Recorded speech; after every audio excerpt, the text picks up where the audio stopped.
Life whispers one truth over and over. Everything changes. We grow, we wrinkle, we slow down. But hidden within this constant change is a deeper opportunity.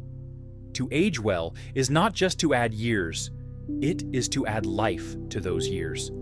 For many, aging feels like something to resist. But real wisdom lies not in resistance, but in rhythm, in moving with the flow of time, not against it. If you want to age well and live longer, you don't need expensive solutions. You need to follow 6 golden habits. These habits are simple, but like most meaningful things in life, their power comes from consistency, not complexity. Let us begin with the first golden habit. Wake up with purpose. Most people assume aging is about the body getting old. But aging really begins in the mind. When you wake up each morning with nothing to look forward to, the body listens. It slows down, it surrenders. But when you open your eyes with a sense of purpose, something happens. Your brain becomes alert, your breath deepens, your heart beats a little louder. Research from Harvard showed that older adults who had a sense of purpose reduced their risk of early death by nearly 40%. That is not magic. That is meaning. Whether it's tending a garden, teaching a child, volunteering, writing, or simply taking a walk and greeting neighbors with a smile, purpose creates momentum, and momentum is life. The second habit is movement, not intense gym workouts, not breaking records, just movement. Walk every day, use your legs while they still carry you. The body is not meant to sit for hours. It is not built for stillness. Think of your body as a stream. When water moves, it stays clean. When it stops, it becomes stagnant. This is true for blood, true for joints, true for thoughts. Studies from the blue zones, those rare places in the world where people live past 100, show that gentle, regular movement is far more valuable than occasional bursts of heavy exercise. Gardening, walking to the market, stretching, dancing. These are not just physical acts, they are conversations with life. Movement tells your cells that you are still in the game, still ready, still alive. Third, eat with awareness. Not like a machine, not to fill time, but to nourish. Our modern world has confused eating with entertainment. We eat out of boredom, out of stress, out of habit. But food is not a filler. It is a message to the body. After 60, your metabolism slows. Your digestive system becomes more sensitive. The body asks you to listen.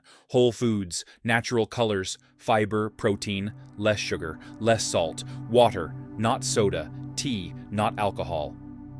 These choices are small, but each one adds or subtracts from the life ahead.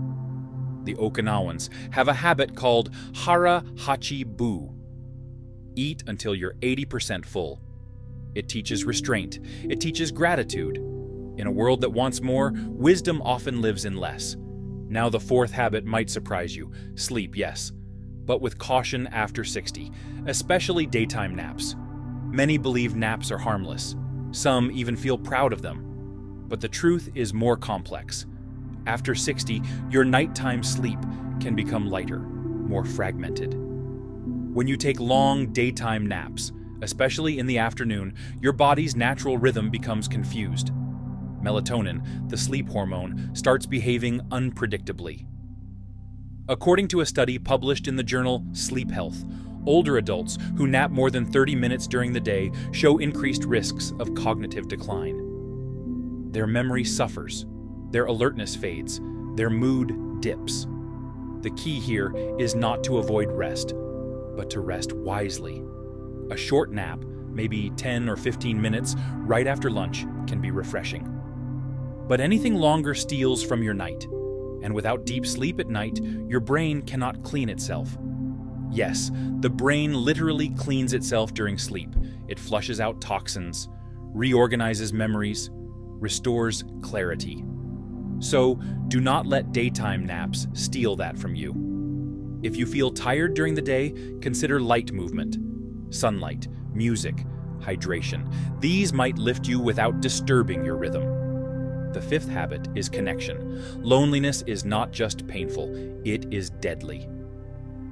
A study by Julianne Holt-Lunstad, a psychologist at Brigham Young University, found that loneliness is as harmful as smoking 15 cigarettes a day. That is not an opinion, that is science. As we age, friends move away, loved ones pass, schedules slow, and with that, our circle shrinks. But human beings are social by design. The soul needs company, even quiet company. Talk to someone daily, join a group, call a grandchild, sit with a neighbor, share stories, share silence. It doesn't need to be deep, it just needs to be consistent. Connection reminds you that you are still part of the dance, still a thread in the human fabric. The sixth golden habit is reflection. To sit in stillness, to breathe, to remember, to forgive, not just others, but yourself. As years pass, we collect regrets, losses, failures, but also joys, victories, lessons. The unexamined life becomes heavy. When you pause each day, even for 5 minutes, and ask, "What am I grateful for today?" your mind resets. Gratitude is not about pretending everything is good. It's about choosing to focus on what remains, on what matters. In Japan, older people practice something called ikigai, the reason to live. And in India, elders find solace in prayer, in chanting, in walking slowly as they whisper mantras. These are not religious acts. They are reminders that you are more than your aches, more than your age, more than your past. You are still becoming. Now, let us return for a moment to the issue of naps. Because this is where many struggle. You feel sleepy. You think, just 10 minutes. But it becomes an hour. Then your night is restless. You wake up groggy. This cycle repeats. And over time, your health slips. The real problem is not the nap. It's the habit. The body learns patterns. If you teach it to sleep during the day, it forgets how to rest at night. And without restful nights, no habit can fully heal you. Sleep is your reset, your repair. So create a rhythm. Wake up at the same time. Sleep at the same time. Let sunlight into your room. Avoid heavy meals late. Keep devices away from your pillow. Create rituals. Maybe a warm foot soak, or a soft chant, or a few pages of poetry. Let your body know it is safe. That night is a friend, not a thief. Aging is not a punishment. It is not a disease. It is the natural result of being alive. But how you age, that is your response.